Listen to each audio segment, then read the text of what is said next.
ဒါကတော့ဘင်္ဂလားဒေ့ရှ်နိုင်ငံရဲ့ social media အသုံးပြုသူတွေကြားမှာနာမည်ကြီးနေတဲ့ဆယ်လီကျွဲသဲလေးပါဒါကမျိုးအနီးကမိုးမြူရေးချန်တစ်ခုကနေဆယ်လီဖြစ်ပြီးတော့နာမည်ကြီးသွားတာပါကျွန်တော်မြန်မာနိုင်ငံမှာလဲဒွေးနဲ့တထေရတဲ့တူတဲ့ကိုခစ်ဒွေးတို့ပိုင်တကွန်နဲ့ချွတ်ဆွတ်တူတဲ့ကိုရေတကွန်တို့ဒါအပြင်အောင်ရဲလင်းနဲ့ချွတ်ဆွတ်တူတာတွေထထမိုးဦးနဲ့ချွတ်ဆွတ်တူတာတွေအများကြီးဆယ်လီဖြစ်သွားကြပါတယ်အခုဒီဘင်္ဂလားဒေ့ရှ်ကကျွဲသဲလေးကတော့သူတို့ထပ်ပိုးပါတယ်အသားရည်ဝဲကြည့်မလားသပင်းကေကိုပဲကြည့်မလားအမေရိကန်သမ္မတဒေါ်နယ်ထရမ့်နဲ့ချွတ်ဆွတ်သွားတူနေတာပါဒါကျွန်တော်အပေါ်နဲ့ပြောတာမဟုတ်ပါဘူးသူတို့နိုင်ငံရဲ့နာမည်ကြီးသတင်းဌာနတွေကိုယ်တိုင်ငါ့ကို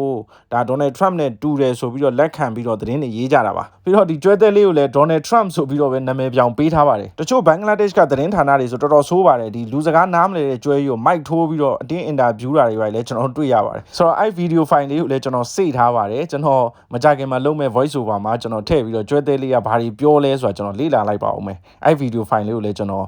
clip တစ်ခုအနေနဲ့ထည့်ပေးပါမယ်နေ့စဉ်ဒီကျွဲကြံထဲမှာလည်းဒီကျွဲသဲလေးကိုလာကြည့်တဲ့ပရိသတ်ကတစ်နေ့တခြားများပြားလာပါတယ်ဒီကျွဲသဲလေးရဲ့အလေးချိန်ကတော့900ကီလိုဂရမ်နီးပါးရှိပြီးတော့သူ့ရဲ့ဖြူပြော့အသားရည်နဲ့သပင်ပုံစံကဒီဒေါ်နယ်ထရမ့်နဲ့တူတယ်ဆိုပြီးတော့လူပြောများနေနေမှာဒီဆယ်လီဖြစ်သွားတာဖြစ်ပါတယ်။ညအတိုင်းပဲကီကတော့ဒီမှာရွှေရောင်နဲ့ရှိုးလိုက်နောက်တော့လှန်ဖီးထားသေးတယ်။လူသဲလေးတော့ဘယ်လိုမြင်လဲတကယ်ပဲတူလားမတူဘူးလားမှန်ပေးခဲ့ကြပါဦး